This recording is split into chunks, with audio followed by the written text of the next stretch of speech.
Me chamo Maria Antônia e vou falar um pouco sobre a vida de Graciliano Ramos. Graciliano Ramos nasceu na cidade de Quebrangulo, em Alagoas, no dia 27 de outubro de 1892. Filho de Sebastião Ramos de Oliveira e Maria Amélia Ferro Ramos, ele era o primogênito de 15 filhos de uma família de classe média do sertão nordestino. Passou parte de sua infância na cidade de Buíque, no Pernambuco, e parte em Viçosa, em Alagoas, onde estudou no internato da cidade. Em 1905, mudou-se para Maceió, onde fez seus estudos secundários no Colégio Interno 15 de Março. Sendo lá, descobriu o seu interesse pela língua e por literatura. Em 1910, foi para Palmeira dos Índios, em Alagoas, onde seu pai abriu um pequeno comércio.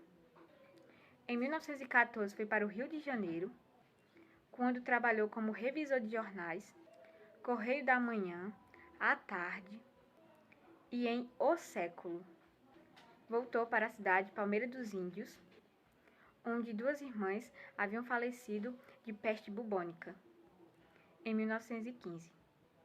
Trabalhou com o pai no comércio.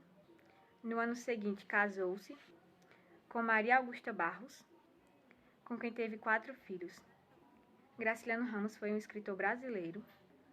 É considerado o melhor ficcionista do modernismo e o prosador mais importante da segunda fase do modernismo. Então, é isso, pessoal.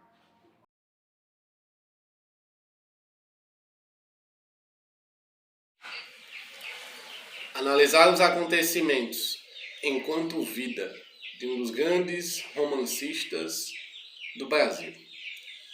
Graciliano Ramos, que viveu entre os períodos de 1892 e 1953, no qual muitos momentos conturbados enquanto história do Brasil e acontecimentos mundiais foram determinantes para as suas obras. Graciliano Ramos nasce em 1892, ele é alagoano, da cidade de Quebrangulo, é uma cidade no interior de Alagoas. E o período de 1892 foi um período conturbado, já porque há pouco tempo a abolição da escravatura tinha se tornado uma marca do Brasil em 1888. O Brasil também passava por momentos de iniciação da República, que veio a acontecer 3 anos antes do seu nascimento, em 1889. O Brasil iniciava os moldes republicanos. A partir das suas obras, principalmente a sua obra principal, Vidas Secas, ele se inicia essa obra em 1930, no qual o mundo passava por um momento de efervescência, principalmente pelo início dos regimes totalitários, o fascismo italiano e o nazismo alemão. Esse período de 1892 a 1953 também foi um período marcante no qual 2 guerras mundiais foram assoladas no mundo. A Primeira Guerra Mundial, dos anos de 1914 a 1918, e a Segunda Guerra Mundial, dos anos de 1939 a 1945. Também foi um período, durante a vida dele, um período de 2 revoluções socialistas.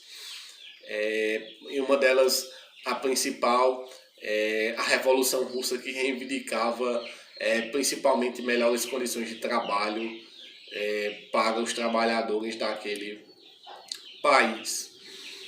A gente percebe que no Brasil alguns marcos também foram importantes, a Revolução de 30, que foi um marco de mudanças aí, principalmente com a questão do regime, o fim da política do café com leite,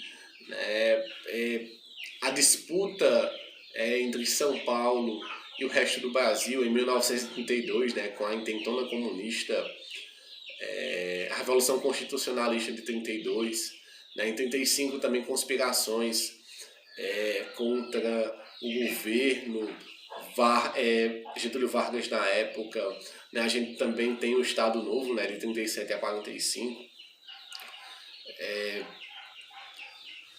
Graciliano Ramos, ele acaba voltando, ele acaba saindo de Alagoas e volta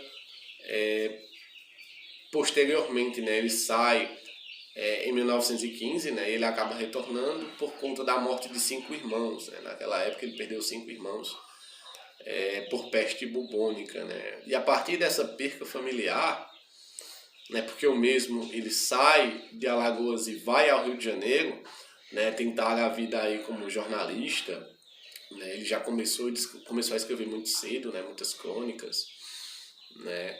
Em jornais, mas por conta desse desastre familiar ele volta, né?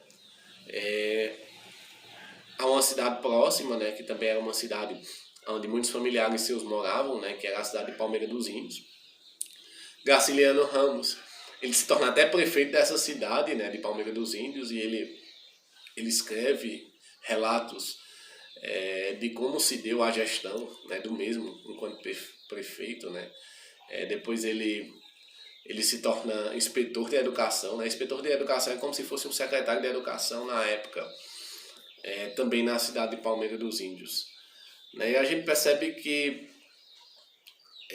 posteriormente, em 1936, Graciliano Ramos, ele acaba sendo preso, né? Ele acaba sendo preso em 36, né? Preso, acusado de comunismo. Naquela época o comunismo era uma das questões mal vistas para a época, né? Uma das pressões que acontecia não só no Brasil, mas enquanto o mundo, né? O medo do comunismo. E a gente percebe que Graciliano Ramos, dos anos de 1934 a 39, escreve 5 obras, né? 5 obras que foram importantes, né? Eu posso citar Caeté, eu posso citar São Bernardo, eu posso citar a Infância, né? E a principal Vidas Secas, né? Que retrata o sofrimento de uma família no sertão nordestino. Graciliano Ramos, um dos grandes ícones da literatura brasileira. Ok?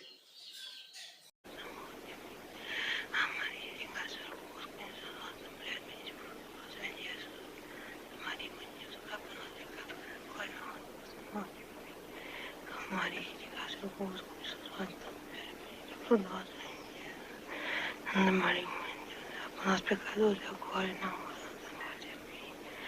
Amém. Maria de graça, eu vos conheço, Santa Mulher, Jesus. Santa Maria, Mãe de Deus, rogai por nós. Santa Maria, Mãe de Deus, rogai por nós, pecadores agora e na hora da nossa morte. A Maria cheia de graça, eu vos conheço, Santa Mulher, bendita por pecadores, na igreja. Santa Maria, Mãe de Deus, rogai por nós, pecadores agora e na hora da nossa morte. Maria cheia de graça, eu vos conheço, Santa Mulher. Vai pegar fogo. Não adianta esperar.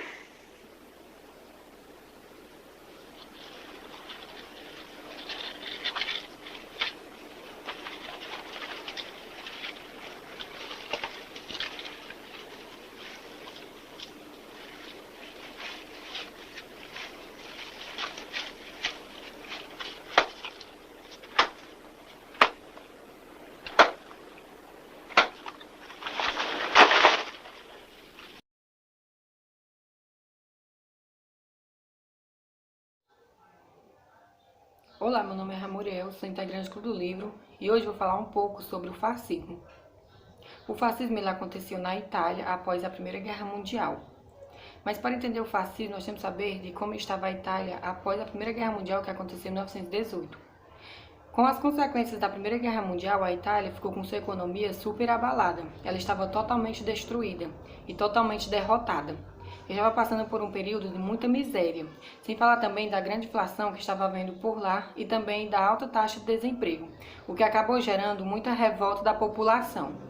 E foi essas turbulências que acabou levando à ascensão de Benito Mussolini ao poder, que ficou conhecido como um dos grandes fundadores do movimento fascista. As características do movimento fascista eram totalitários, ou seja, o Estado é quem manda no indivíduo. Eles eram autoritários, ou seja, tinham autoridade, a ele devia toda obediência.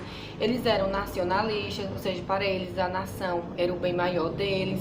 Eles eram militaristas, tudo deles tinha que ser resolvido à base da guerra. Eles eram expansionistas, ou seja, eles achavam que expandir as fronteiras era um meio de desenvolver cada vez mais o país. Eles eram militaristas, tudo eles tinham que ser resolvido à base da guerra. E eles também eram antiliberais, ou seja, eles iam contra algumas ideias do liberalismo. E é isso, gente. Não perca o próximo vídeo sobre o movimento nazista.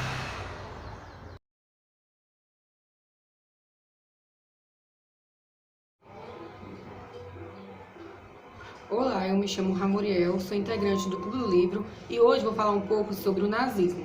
O nazismo ele aconteceu após a Primeira Guerra Mundial na Alemanha. Lembrando também que a Alemanha estava totalmente humilhada, principalmente por causa do Tratado de Versalhes, que nada mais foi do que um tratado de paz entre os países vencedores da Primeira Guerra Mundial e a Alemanha. A Alemanha estava totalmente derrotada, totalmente acabada. Com isso tudo, nós tínhamos a ascensão de Hitler. Hitler implanta a ditadura nazista.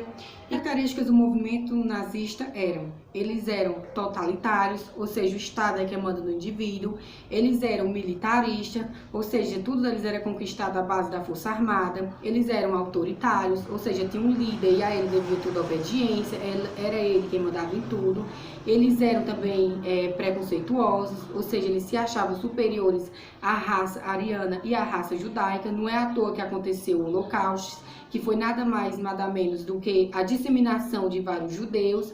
E eles também eram expansionistas, ou seja, eles tinham que conquistar o espaço vital deles. Eles tinham que ir atrás de outras nações que também eram alemão, que estavam envolvidos em outros países diferentes, trazer eles para a Alemanha, formar um só país unificado e poderoso. E essas são as principais características do movimento nazista. Espero que tenham gostado.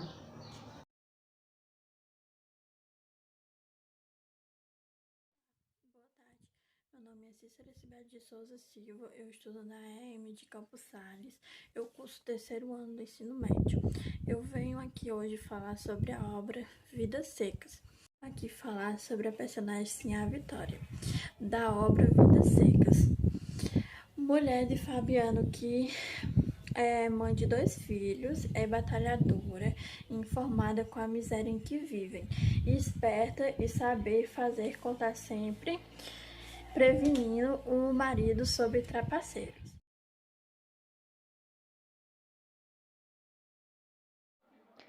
Fabiano. Esse era vaqueiro rude, lacônico, o chefe da família dos retirantes. O nome do personagem já indica, de certa forma, rusticidade e rudeza. Tinha uma vontade sem igual em falar de forma culta. Algumas vezes tentava usar palavras difíceis, daquelas que via Tomás da Bolandeira falar, mas logo desistia, pois o que adiantava falar palavras que não condiziam com seu discurso. Patrão. Bom, a desonestidade exalava como algo inerente deste personagem.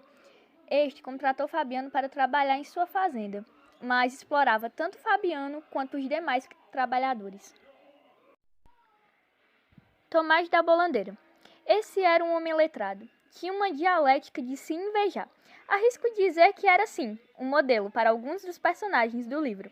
Mas não se pode enganar. Era um homem remediado e cortês. E impressionava a todos com sua humildade.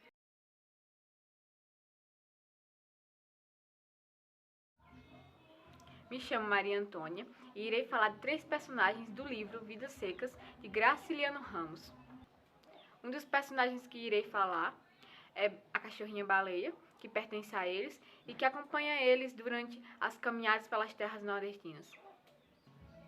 Muito querida pelas crianças e tratada como gente, já que ajuda nas caças dos animais e também é capaz de pensar como um ser humano, sonhando com um mundo no qual há muita comida e preás. Os outros 2 personagens que irei falar são os filhos de Fabiano e Sinhá Vitória, que no livro é denominado menino mais velho e menino mais novo. O menino mais novo inspira-se no pai e sonha um dia parecer com ele. O menino mais velho, por outro lado, é muito mais próximo da mãe e nutre curiosidade pelas palavras e seus significados. Será que nós vamos viver como antes? Talvez. Quer dizer, Não era bom? depende. Talvez sim, talvez não. Talvez nós vamos encontrar um lugar melhor do que todos. Como não havemos de ser gente um dia. Gente que dorme em cama de couro. Porque havemos de ser sempre desgraçado, fugindo no mato que nem bicho. Podemos viver como sempre, fugindo que nem bicho.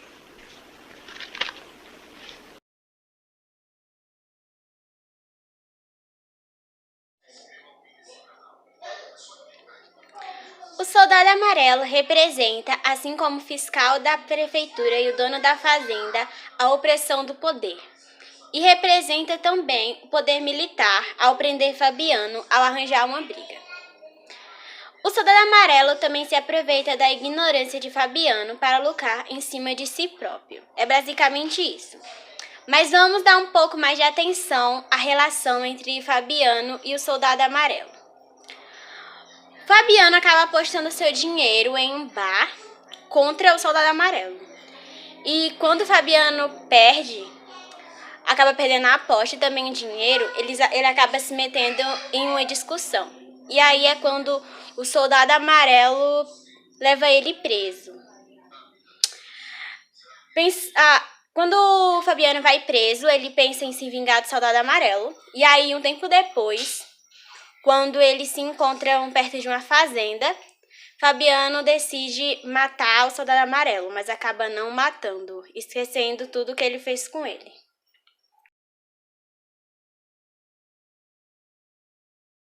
A obra Vidas Secas vai trazer para nós uma visão bastante sintética da sociedade, sendo apresentadas as dimensões sociais da exploração, tendo como exemplo a relação de Fabiano com seu patrão, que se mostra bastante desonesto, pagando pouco aos seus empregados e um valor ainda menor do que lhe é o justo, simplesmente por saber que eles precisam trabalhar e que não vão conseguir outro emprego, além de estarem acostumados a trabalhar na fazenda, o que traz também uma submissão da parte dos empregados que aceitam aquela situação e continuam a acatar aquelas ordens do patrão, a acatar suas reclamações sobre o trabalho, a sua insatisfação de sempre e a sua mania de lhe pagar menos.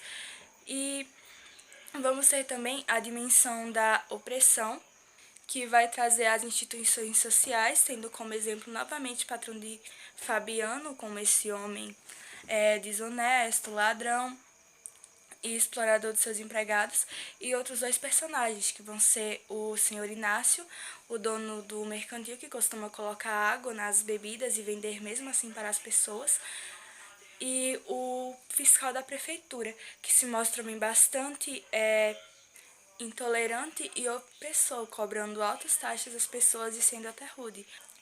E em meio a isso, nós vamos ter um terceiro cenário, que esse vai ser o cenário da repressão, tanto política quanto psicológica, sofrida pelas personagens. No cenário da repressão política, nós vamos ter o soldado amarelo, como é apresentado no texto, que se mostra bastante corrupto, bastante autoritário e aproveitador. Em algumas passagens do livro, ele se aproveita da sua posição de soldado, da sua posição de oficial, para fazer com que Vicente jogue jogos de azar com ele, para conseguir dinheiro, e para agredir Fabiano e colocá-lo na cadeia. Em meio a todo esse cenário de repressão política, exploração e opressão, nós vamos ter um segundo exemplo de repressão, que vai ser a repressão psicológica sofrida pelas personagens.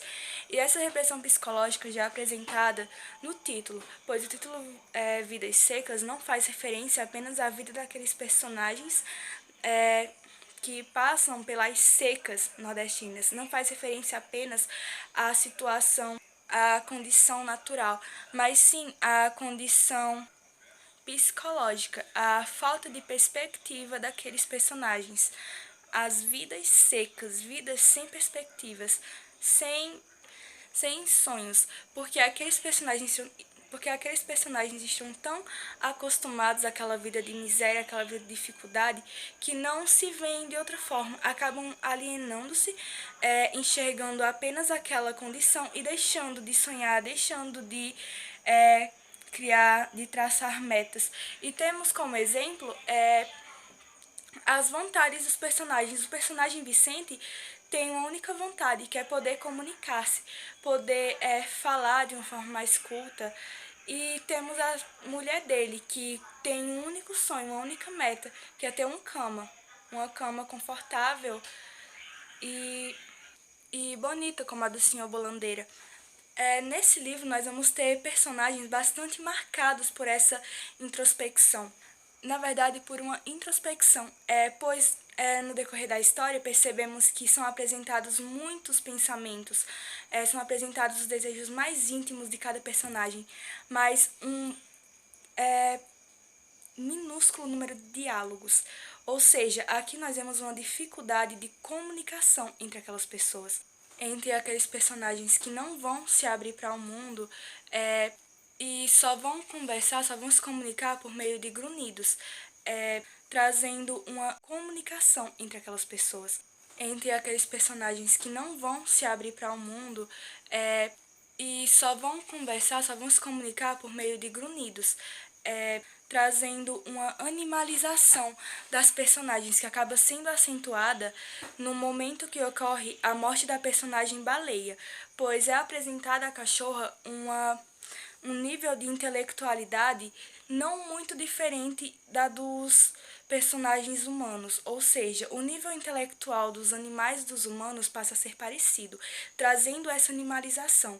E no final da história, no último capítulo, em A Fuga, toda essa animalização acaba sendo rompida no momento em que o personagem Vicente e a sua esposa passam a sonhar com uma realidade diferente, com uma realidade diferente daquela que eles estavam vivendo, a sonhar com um futuro melhor. Gente, meu nome é Jaine, faço parte do Clube do Livro e vou falar um pouco sobre a importância da pecuária. A pecuária no Nordeste se iniciou no século XVI.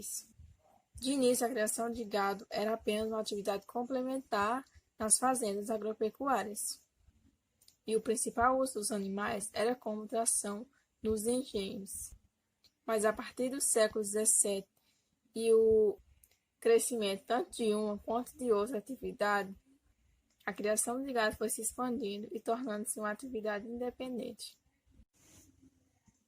No livro Vidas Secas, a gente pode ver que o personagem Fabiano utiliza a pecuária como meio de sobrevivência, pois ele trabalha em uma fazenda como vaqueiro e sustenta a sua família com o que ele ganha naquela fazenda.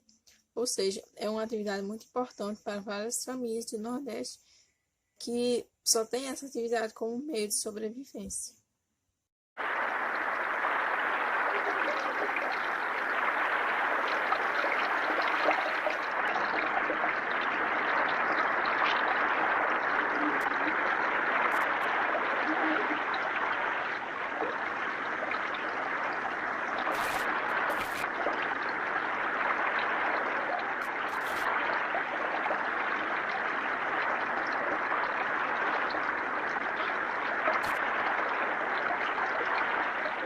A casa é forte.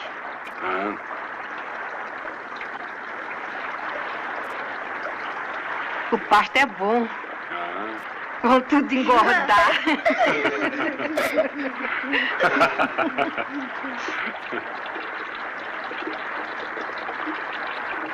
O pasto é bom.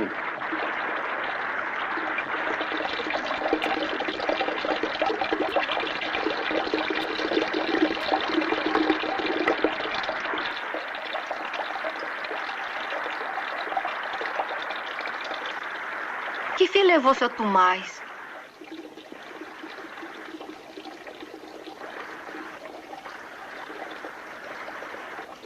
se largou-se no mundo como a gente. Será que ele carregou todos os trens junto? A bolandeira garanto que ficou. Será que a E cama os de livros couro ele também. levou? A bolandeira Fazia parou. gosto de ver. Ah, parou sim. Macia, Tem seu Tomás? jeitosa, no Garanto canto da que camarinha. parou. Era tudo de gente. melhor pro seu Tomás da Branco de bolandeira. cipressa tem E como pro seu quê? Tomás. Seu Tomás é que era Perfeito, homem de valia. Cheiro bom, Seu de Tomás couro falava tratado. bem, estragava os olhos em cima Era dos só botar em livros, riba um pano falava que nem rendado. doutor. Ficava Besteira da bonita mulher que nem querer um uma cama igual a oratório. do seu Tomás. Se Deus Homem de ajudar, leitura. muita chuva, Disse trabalho, sempre o que era certo. nunca mais vamos dormir em cama de Mesmo galho. quando ia chover. Seu Tomás sabia Mas fazer era as muito coisas. arrasado. Não Pois errava isso. nunca em Para ser conselho. homem, é pra arrumar a preciso vida dos calejar no outros. campo. Até Nunca disso vi entendia, como o seu mas nem Tomás. ele a seca perdoou. A Eita, fazenda velho morreu bom, sem seu Tomás, sem a caprichoso. bolandeira. Um dia vamos ter uma cama de couro, igualzinha de seu Tomás.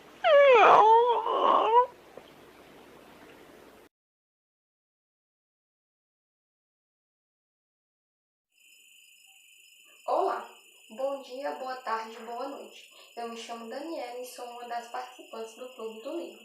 Hoje eu vim abordar para vocês um tema bastante legal de se falar. É a seca na década de 30. E por que eu vou abordar esse tema? Bom, o Clube do Livro está fazendo uma análise literária de Vidas Secas, de Graciliano Ramos. Para entender a seca na década de 30, temos que voltar ao passado, temos que voltar à história. Sabemos que o presidente daquela época é Getúlio Vargas. Ele enfrentou duas grandes secas, a de 1932 e a de 1942. Trazendo essa seca para a análise literária do livro, podemos perceber que a busca por água era algo de muita luta, de muito sofrimento. O fato é que não há novidade nesse processo.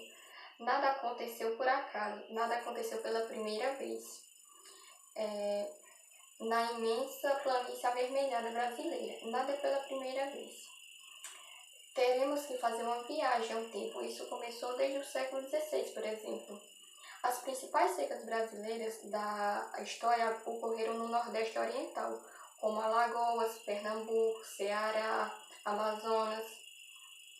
São roteiros repetitivos em cenários sertanejos, agrestinos e semiáridos. Essa é a área de maior irregularidade espacial e temporal de chuvas. Nos períodos de manchas solares, por exemplo, as secas são mais intensas. Esse fato já vem sendo estudado desde o século XX.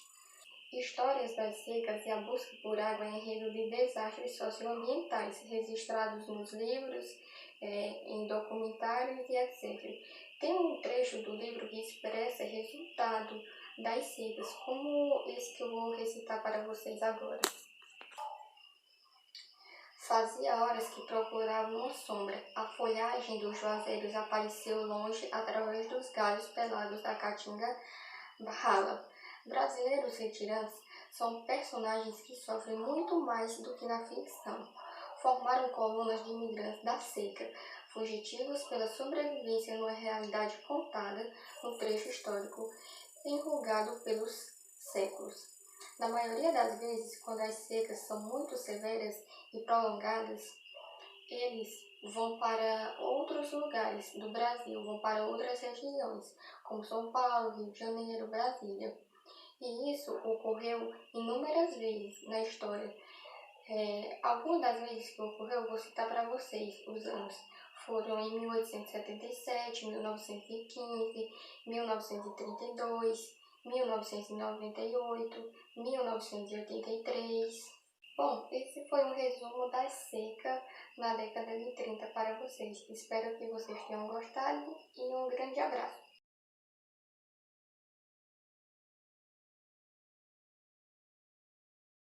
Graciliano Ramos é um escritor que dispõe de obras espetaculares, na qual as que mais se destacam dentre elas é o romance Vidas Secas, mas há várias outras que chamam a atenção, como São Bernardo, Angústia, Infância e Caetés, que foi o primeiro livro de Graciliano Ramos. Vale ressaltar que algumas de suas obras foram publicadas postumamente. Temos como, por exemplo, Memórias do Cárcere.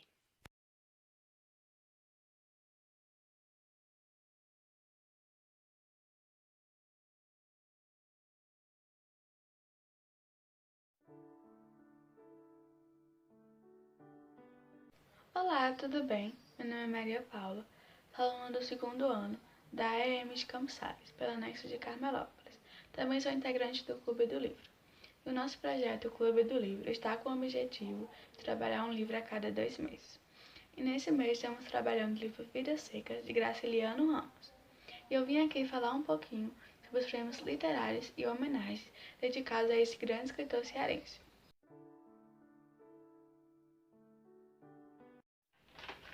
Entre os principais prêmios da carreira literária desse grande escritor está o Prêmio Lima Barreto, da Academia Carioca de Letras, concedido ao escritor no ano de 1936, através do livro Angústia. Também temos em destaque o Prêmio Literatura Infanto-Juvenil, um dos principais prêmios da categoria Infantil e Juvenil, concedido a Graciliano no ano de 1939, através do livro Meninos Pelados. Em 1942, o escritor recebeu o prêmio da Fundação Felipe de Oliveira, concurso de categoria de diversas obras literárias, através do livro Categoria da Obra. Pelo livro Vidas Secas, obra trabalhada pelo Clube do Livro, Graciliano Ramos recebeu o prêmio da Fundação William Frank nos Estados Unidos. Como Vidas Secas, um livro representativo da literatura brasileira contemporânea. Isto aconteceu no ano de 1962.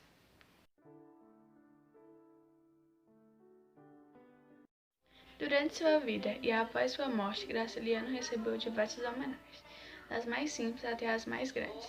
Eu quero aqui destacar a homenagem da FLIP, Festa Literária Internacional de Paraty, que reuniu alguns personagens literários para falar desse grande escritor. E eu vou falar aqui sobre a homenagem de João Adolph Hans e Maria Rita Carroll.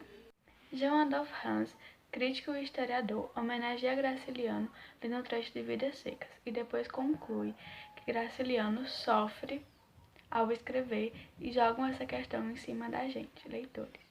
Ou seja, quando Graciliano retrata a vida dos camponeses, ele acaba sofrendo e fazendo com que nós, leitores, soframos de alguma maneira. Maria Rita, psicanalista e crítica literária, homenageia Graciliano falando do seu personagem favorito, São Bernardo, que acha um vencedor triunfante e diz que se inspirou nele várias vezes ao escrever. Esses foram um dos prêmios e homenagens da carreira literária de Graciliano Ramos, mas houve muito mais.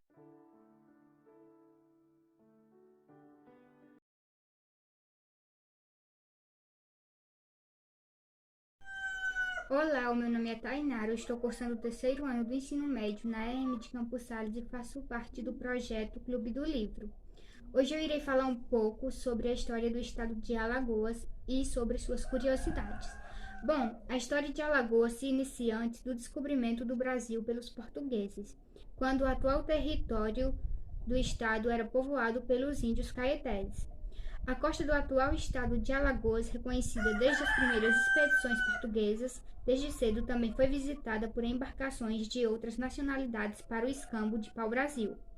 Quando da instituição do sistema de capitanias hereditárias, integrava a capitania de Pernambuco e a sua ocupação remonta à fundação da Vila do Penedo, às margens do Rio São Francisco, pelo donatário Duarte Coelho Pereira, que incentivou a fundação do engenho na região. Ao se iniciar o século XVII, além da lavoura de cana-de-açúcar, a região de Alagoas era expressiva produtora regional de farinha de mandioca, gado e peixe seco, consumido na capitania de Pernambuco. Durante as invasões holandesas do Brasil, o seu litoral se tornou palco de violentos combates, enquanto que nas serras do seu interior se multiplicaram os quilombos, com os africanos evadidos dos engenhos de Pernambuco e Bahia. Palmares, o mais famoso, chegou a contar com 20.000 pessoas no seu apogeu. A primeira Constituição do Estado foi assinada em 11 de junho de 1891, em meio a graves agitações políticas que assinalaram o início da vida republicana. Os dois primeiros presidentes da República do Brasil, Deodoro de Fonseca e Floriano Peixoto, nasceram no Estado. Agora eu irei falar sobre algumas curiosidades do Estado de Alagoas. A primeira curiosidade é que Alagoas possui o maior número de folguedos no Brasil. Folguedos são festas populares de espírito lúdico que se realizam anualmente em datas determinadas em diversas regiões do Brasil. E a segunda é sobre a praia Sete Coqueiros. Essa praia recebeu esse nome devido a 7 coqueiros localizados em um ponto estratégico da praia. Porém, os coqueiros originais foram derrubados devido ao seu estado, mas já foram substituídos por outros.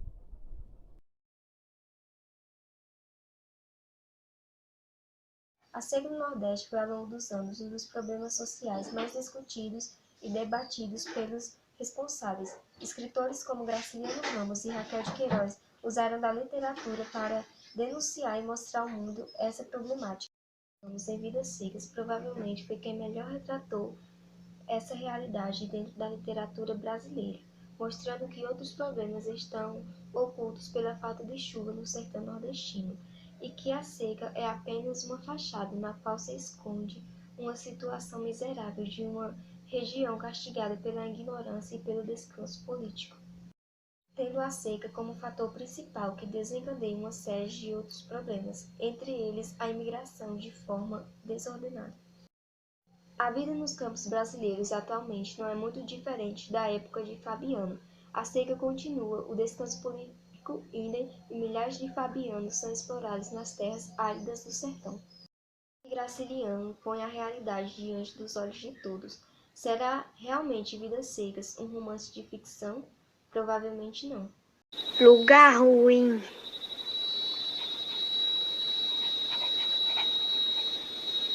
Condenado.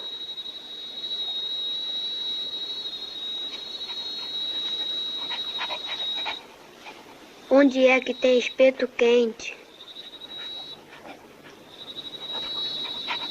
Onde é que tem espeto quente? Inferno. Inferno.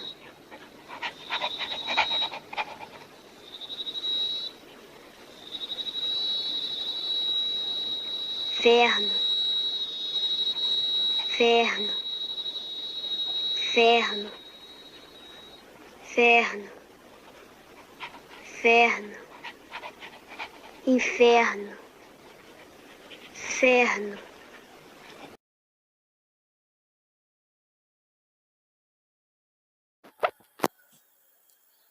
Olá pessoal, sou o professor José Roberto, professor de língua inglesa na Escola de Ensino Médio de Campos Sales.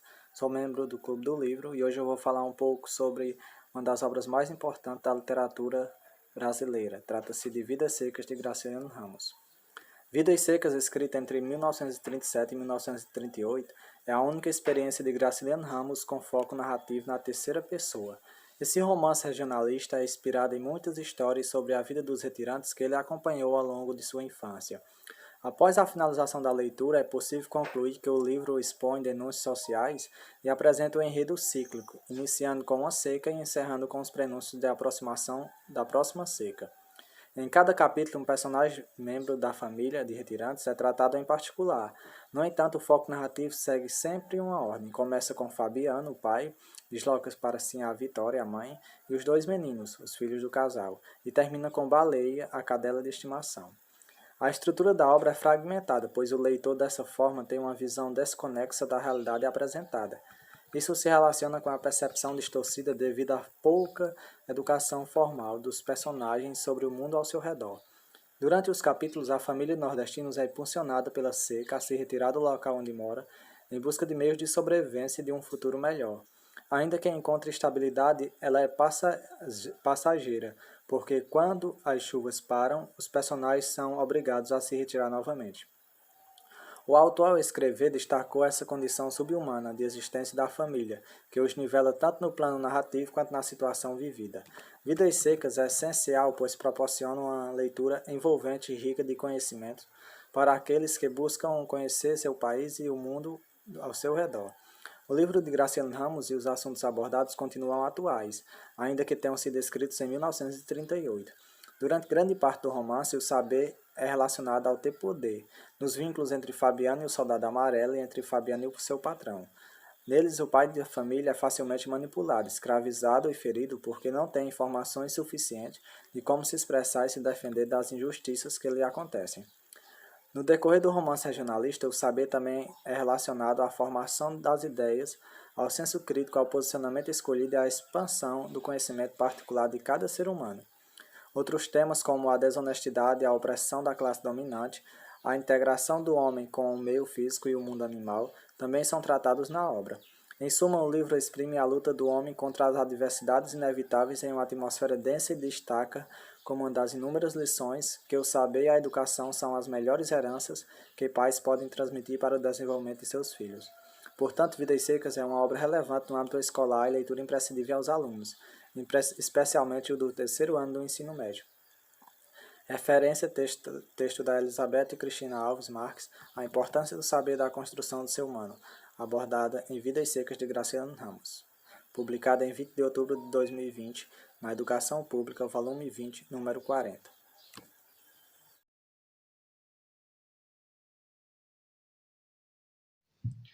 Olá, professor Henrique. Olá, membros do Clube do Livro.